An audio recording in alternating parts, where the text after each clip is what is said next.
वेगवेगळ्या संघटनांची कर्मचाऱ्यांची चर्चा करून याच्यातून मार्ग काढण्याचा प्रयत्न केला जातो.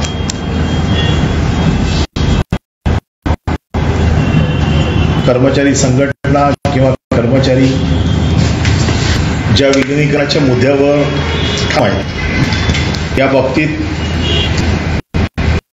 सरकारने आपली भूमिका अतिशय स्पष्टपणे मांडली आहे. विलिनीकरणाचा मुद्दा जो आहे हा हायकोर्टाने नेमलेल्या समितीच्या समोर आहे आणि या समितीने 12 आठवड्याचा कालावधीमध्ये राज्य सरकारला आपला अहवाल सुपूर्द करायचा आहे आणि मग मुख्यमंत्र्यांच्या नोटसह तो हायकोर्टात सादर करण्याचा आदेश हायकोर्टाने दिलेला आहे.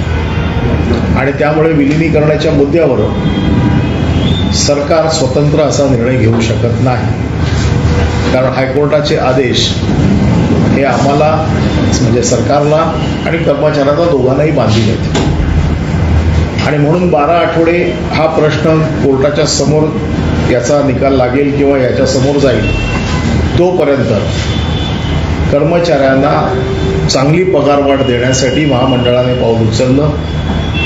महामंडळाने त्यांना सुरुवातीच्या टप्प्यामध्ये 41% पगारवाढ दिली. ही सगळी पगारवाढ त्यांच्या बेसिकमध्ये दिली आणि त्यामुळे बाकीच्या राज्यांच्या तुलनेत किंबहुना काही राज्यांपेक्षा जास्त अशी पगारवाढ एसटी महामंडळाने दिली. यात कमी कालावधीत नोकरी लागलेले कर्मचारी आहेत, जास्त कालावधी ज्यांचा नोकरीचा झाला आहे असे आहेत. थोडाफार फरक त्याच्यामध्ये असू शकतो जो बसून चर्चा केली जाऊ शकते. आणि म्हणून आम्ही सतत ही कर्मचाऱ्यांकडे ही त्यांना विनंती केली होती की आपण संप मागे घ्या आणि संप मागे घेतल्यानंतर जे काही तुमच्या छोट्या मोठ्या अडचणी असतील किंवा विलिनीकरणाच्या व्यतिरिक्त जे मुद्दे असतील यावरती चर्चा करायला प्रशासनाची तयारी आहे. या बाबतीमध्ये सुरुवातीपासून जे कर्मचाऱ्यांचा आंदोलनाचं नेतृत्व करत होते, सदाभाऊ खोत असतील, आमदार कोडळकर असतील, यांनी हा आमचा मुद्दा त्यावेळेचा मान्य करून ते कर्मचाऱ्यांच्या समोर गेले, परंतु ते कर्मचाऱ्यांना समजवण्यात अपयशी ठरले आणि ते आंदोलनातनं माघारी गेले. यानंतर या आंदोलनाची धुरा ॲडव्होकेट सदावर्ते, अजय गुजर यांनी घेतली, परंतु एका गोष्टीवरती ठाम असल्यामुळे दुसऱ्या कुठल्याही गोष्टींची चर्चा त्यांच्यासोबत होऊ शकली नाही.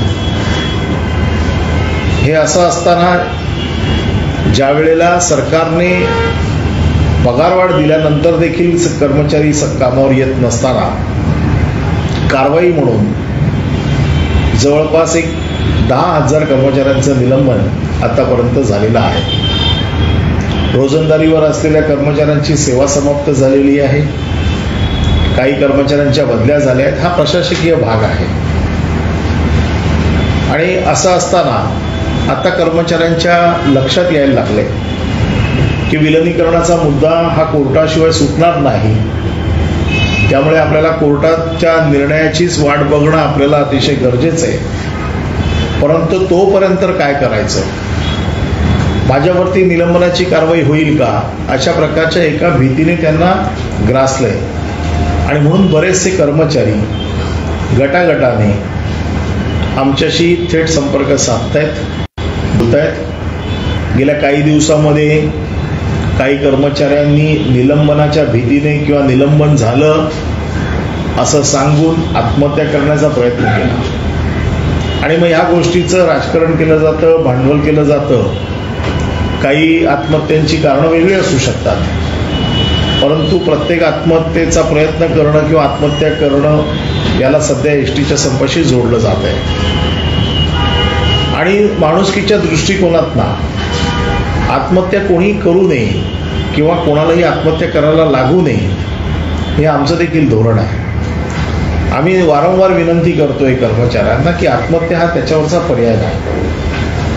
आज माझ्याकडे जे काही रिपोर्ट्स मी महाराष्ट्रातल्या सगळ्या डीसींशी बोललो, त्यांच्याकडनं जी काही माहिती मिळाली तर त्यांच्याकडे जे कर्मचारी जात आहेत आणि सांगतात की आम्हाला कामावर यायचं आहे, परंतु काही लोक आम्हाला कामावर येऊ देत नाही आहेत आणि काही लोक आम्ही निलंबित आहोत म्हणून आम्हाला कामावर जाता येत नाही. म्हणून आज मी बैठक घेतली, महाराष्ट्रातल्या सगळ्या माझ्या अधिकाऱ्यांशी बोललो आणि त्यांचं म्हणणं असं होतं की एक संधी दिली पाहिजे.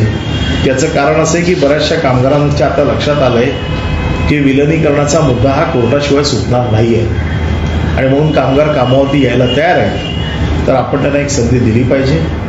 आणि म्हणून आम्ही आज असा निर्णय घेतला आहे की जे कामगार सोमवारपर्यंत कामावर घेतील यांचं आम्ही निलंबन मागे घेऊ आणि जिथे डेपो पूर्ण चालू होईल 50%पेक्षा जास्त त्यांना त्याच डेपोमध्ये त्यांचं काम दिलं जाईल.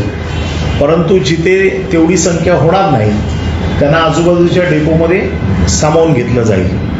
परंतु सतत ही जी काही बातम्या किंवा ही जी काही चर्चा होते आहे की निलंबन केलं आहे किंवा माझं निलंबन होईल किंवा मला यायला संधी देत नाही आहे म्हणून आम्हाला कामावर जाता येत नाही, याच्यामध्ये एक विंडो पिरियड म्हणून आम्ही सोमवारपर्यंत जे कर्मचारी कामावर येतील त्यांना कामावर येण्याची मुभा दिलेली आहे.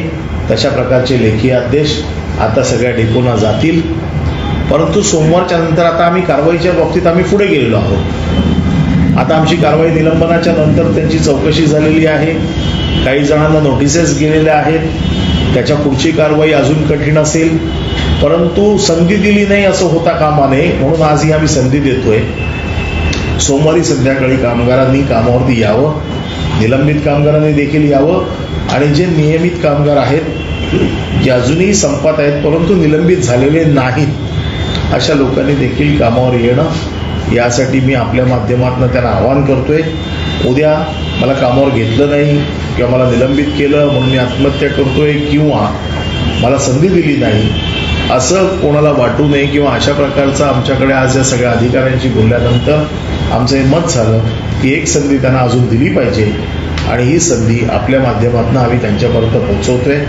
ज्या कामगारांना कामावर यायचंय आणि जर कोणत्या कामगारांना अडवलं गेलं त्यांनी ताबडतोब नजीकच्या पोलीस स्टेशनमध्ये तक्रार दाखल करावी किंवा डेपो मॅनेजरला सांगावं, जेणेकरून पोलिसांचं संरक्षण ताबडतोब त्यांना पुरवलं जाईल आणि जे कामगार अडवतील त्यांच्यावरती फार कठोर कारवाई केली जाईल. त्यांच्यावर कारवाई आता कशा पद्धतीने आपण बोलतोय की माघार घेणार? सोमवारपर्यंत जे कर्मचारी कामावर येतील त्यांचं निलंबन मागे घेतलं जाईल. सोमवार नंतर कारवाई अशीच असते की जी कायदेशीर कारवाई आहे त्या कारवाईचं स्वरूपच असं आहे, निलंबन असतं, त्याच्यानंतर त्याची चौकशी असते आणि त्याच्यानंतर मग प्रशासनाला ठरवावं लागतं की त्याला बडतर्फ करायचं, सेवेत घ्यायचं की काय करायचं हे त्याच्या चौकशीनंतर ठरतं. त्याची चौकशी झाल्यानंतर त्याच्यावरती कारवाई काय करायची ते प्रशासन ठरवेल. कायद्याच्या दृष्टिकोनातनं किंवा माणुसकीच्या दृष्टिकोनातनं अजून एक संधी ज्याला नॅचरल जस्टिस म्हणतात तो देण्याचा आम्ही प्रयत्न करतोय आणि याहूनही कामगार जर आले नाही तर मग पुढे काय मेस्मा लावायचा का त्याच्या पुढची काय कारवाई करायची याबाबतचा निर्णय त्यानंतर घेतला जाईल. सोमवारपर्यंत तुर्तास मेस्मा संदर्भात कुठलीही कारवाई होणार नाहीये. आता तरी मेस्माच्या संदर्भात सोमवारपर्यंत कुठली कारवाई होणार नाही. त्याचं कारण असं आहे की सरकार कोणाचंही फार नुकसान करण्याच्या मनस्थितीत नसतं आणि म्हणून एक संधी त्यांना देणं हे आमचं कर्तव्य आहे किंवा आमचं काम आहे. म्हणून सोमवारपर्यंत आम्ही मेस्माची कारवाई करणार नाही, परंतु आम्ही त्यांना पुन्हा एकदा संधी दिलेली आहे कारण बऱ्याच कामगारांचं डीसींकडनं ही मागणी आलेली आहे म्हणून ही कारवाई आम्ही तुर्तास या 3 दिवसाचा पिरियड आम्ही त्यांच्याकडे देतो. 20 तारखेला काय होणार आहे? कामगारांमध्ये चर्चा आहे. 20 तारखेला नेमकं काय अपेक्षित आहे, काय होणार आहे? कोर्टाने 8 नोव्हेंबरला जी ऑर्डर दिलेली आहे या ऑर्डरमध्ये 12 तारखेला 12 आठवड्यांचा कालावधी हा त्या कमिटीला दिलेला आहे आणि या 12 आठवड्याचा जो कालावधी दिला आहे कोर्टाने त्यात असंही म्हटलेलं आहे की तो काय आम्ही कमी करत नाही आहे. 20 तारखेला साधारण कमिटीने आपलं म्हणणं या बाबतीत प्राथमिक अहवाल कमिटीने सादर करावा. आपला कमिटी प्राथमिक अहवाल सादर करेल परंतु जो काही निर्णय होईल हा 12 आठवड्याच्या नंतरच होईल. 20 तारखेला प्राथमिक अहवाल सादर केला जाईल आणि मला असं वाटतं प्राथमिक अहवाल हा प्राथमिकच असतो. अंतिम अहवालावरती सरकार कारवाई करते, त्यामुळे 12 आठवड्याच्या नंतर अंतिम अहवालावरती कारवाई. सर, याआधी तुम्ही वेतनवाढ जाहीर केली होती, त्याबद्दल काय स्टँड असेल कोर्टाचा? 20 डिसेंबरला प्राथमिक अहवाल सादर करण्याचे आदेश कोर्टाने दिले होते. परंतु त्याचबरोबर कोर्टाने असं म्हटलं होतं की हे जे काही आम्ही सांगितलंय हे काय आम्ही कुठलाही पिरियड कर्टेल करत नाही आहोत, असं कोर्टाने त्या आदेशामध्ये म्हटलेलं आहे. 20 डिसेंबरला प्राथमिक अहवाल ही कमिटी सादर करेल आणि त्यानंतर 12 आठवड्याच्या नंतर अंतिम अहवाल सादर करेल. आतापर्यंत किती एसटीचं नुकसान झालं वगैरे काय आकडा आहे? आतापर्यंत साधारण 550 कोटीचा रफ आकडा एसटीचं नुकसान झालेलं आहे. सर, तुम्ही याआधी सुद्धा सह्याद्रीवरची कॉन्फरन्स घेतली होती, त्यामध्ये कामगारांना आवाहन केलं होतं आणि एकतर्फी तुम्ही वेतनवाढ सुद्धा जाहीर केलेली होती. त्या संदर्भात आता पुढे काय स्टँड असेल? कारण वेतनवाढ आम्ही आमचा जो शब्द दिला होता तो आम्ही पाळला. जे कामगार कामावर आले त्यांना नवीन वेतनाप्रमाणे पगार मिळाले. आम्ही त्यात शब्द दिला होता की वेतन आम्ही 10 तारखेच्या आतमध्ये देऊ, ते आम्ही 10 तारखेच्या आतमध्ये दिलं आणि जे वेतनवाढ आम्ही कबूल केली होती ती वेतनवाढ आम्ही त्यांना दिलेली आहे. जे कामगार कामावर आलेले आहेत त्यांना नवीन वेतनवाढ मिळालेली आहे.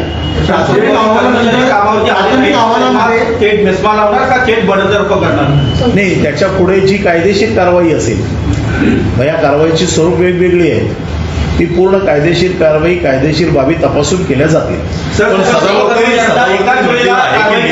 कारवाई चालता येत नाही कारण आपल्याच विभागाने एक पत्र दिलं होतं का मेस्मा अंतर्गत कारवाई करता येत नाही. आपण त्या दिवशी पण मी आपल्याला तो कायदा आणि ते सगळी कलम वाचून दाखवली. आजही एसटी हे अत्यावश्यक सेवेमध्ये येते, त्यामुळे जे पत्र दिलं गेलं ते कमोडिटी एसेन्शियल कमोडिटी ऍक्ट 1955च्या अनुषंगाने दिलं गेलं. परंतु एसेन्शियल ऍक्ट 1918चा जो आहे 2018चा त्या अंतर्गत ट्रान्सपोर्ट सर्व्हिस ही अत्यावश्यक सेवेमध्ये मोडते आणि सदावर्तेना एखादी गोष्ट कायदेशीर चुकीची वाटत असेल तर त्याने ती कायद्याच्या कसोटीवरती तपासून बघावी आणि कायद्याच्या कसोटीवर त्याला आव्हान द्यावं. परंतु सध्या जी काही माहिती आमच्याकडे येते आहे की कामगारांमध्येच बऱ्याचशा कामगार नेत्यांमध्ये म्हणजे बरेचसे व्हिडिओज बरेचसे ऑडिओज आम्ही ऐकतोय. हे आम्हाला हा काय माझा विषय नाही आहे, परंतु कामगारांमध्ये आणि सदावर्तेमध्ये वाद चालू आहेत अशा प्रकारच्या सततच्या बातम्या आमच्याकडे येत आहेत. त्यामुळे या सगळ्या गोष्टी आता त्यांच्या हातात आहेत काय करायचं त्याच्या बाबतीतल्या. परंतु सरकार म्हणून आम्हाला एक संधी देणं हे आमचं कर्तव्य होतं, म्हणून आम्ही हे त्यांच्याकडे त्यांनाही संधी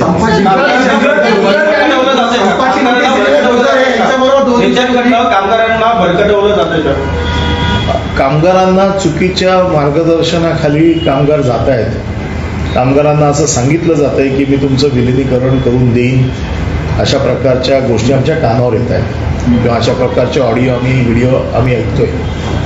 परंतु ज्यावेळेला हा निर्णय जर समितीच्या हातात दिलेला आहे तर या समितीच्या निर्णयामध्ये हस्तक्षेप करण्याचा अधिकार ना सदावर्तेना आहे ना मला. त्यामुळे ही कमिटीच ठरवणार आहे या विलिनीकरणाच्या बाबतीमध्ये.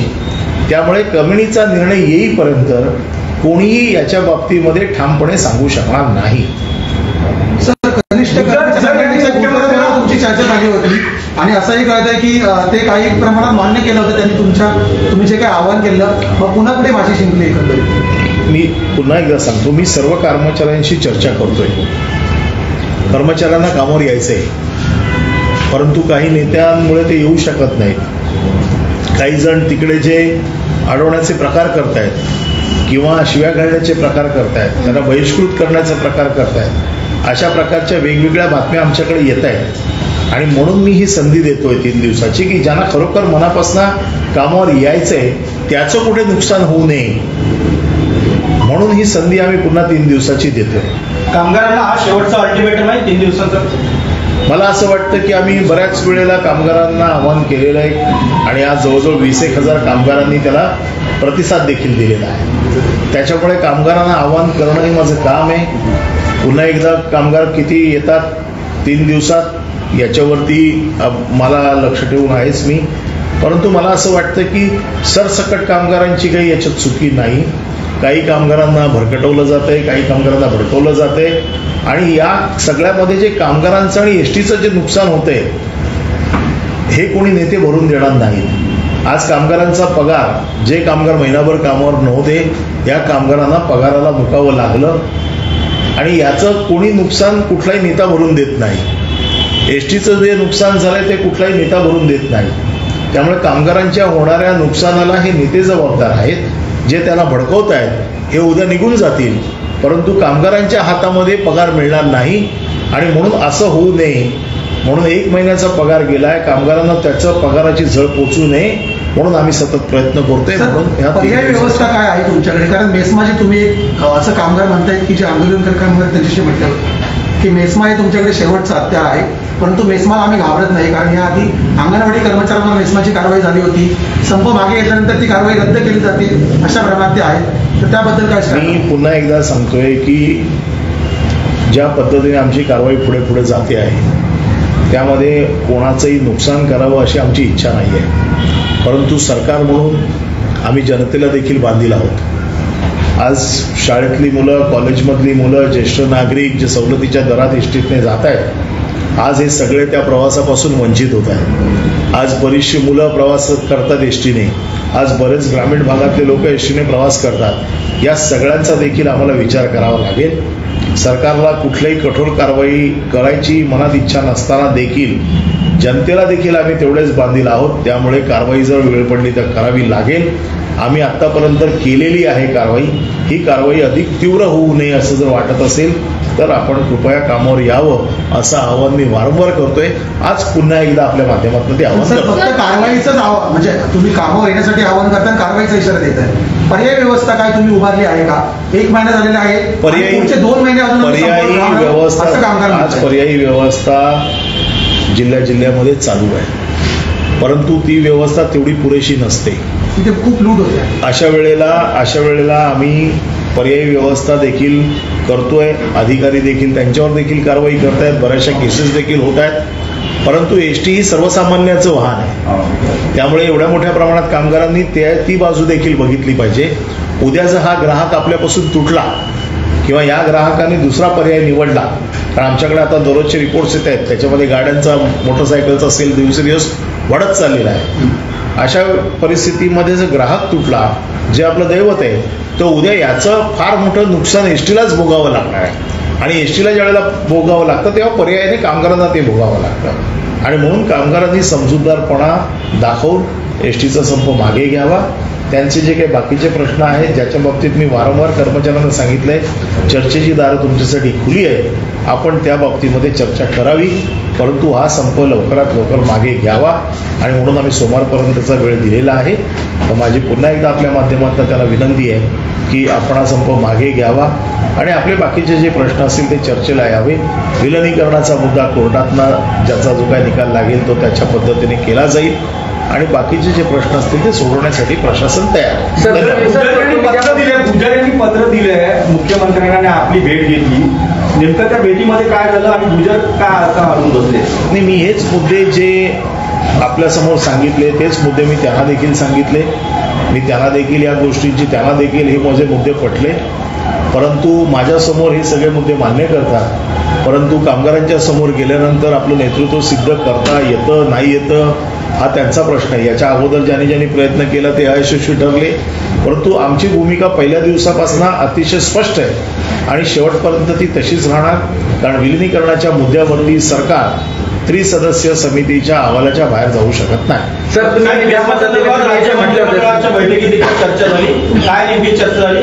राज्य मंत्रिमंडळाच्या बैठकीत देखील हाच विषय चर्चेला आला आणि शासनाने जी भूमिका मी आज मांडतोय हीच भूमिका मंत्रिमंडळामध्ये अतिशय ठामपणे मांडली गेली आणि 12 आठवड्याच्या कालावधीमध्ये हा संप चालू नये अशी मंत्रिमंडळाची देखील इच्छा आहे. त्यामुळे मंत्रिमंडळ या मुद्द्यावर मंत्रिमंडळ देखील ठाम आहे. की हायकोर्टाने नेमलेल्या कमिटीच्या अहवालाच्या बाहेर आपण जाऊ शकत नाही. त्यामुळे तो अहवाल येईपर्यंत वाट बघावा. आपण तोपर्यंत कामगारांना समजवण्याचा प्रयत्न करूया. कामगार समजतील असा त्यांचा देखील एक विश्वास आहे. मेस्माच्या संदर्भामध्ये लावायचा की नाही लावायचा याच्या बाबतीतले निर्णय हे त्यांनी मुख्यमंत्री, परिवहन मंत्री, उपमुख्यमंत्री यांनी बसून घ्यायचा आहे.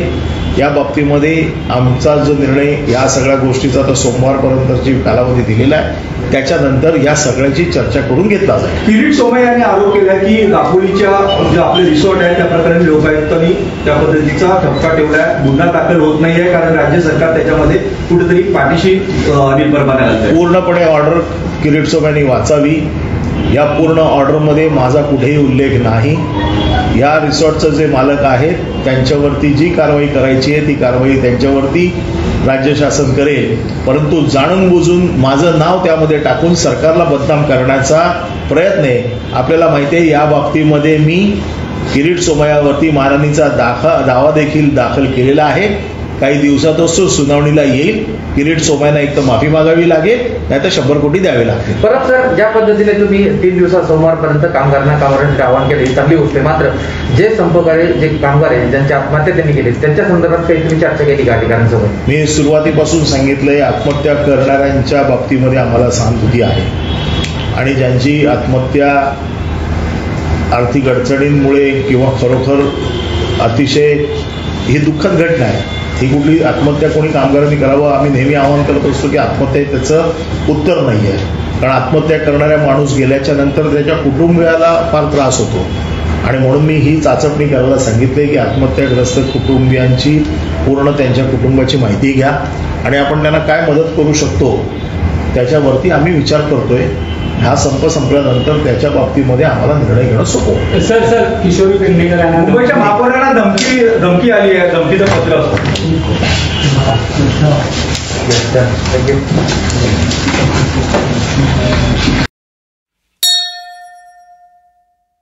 Audio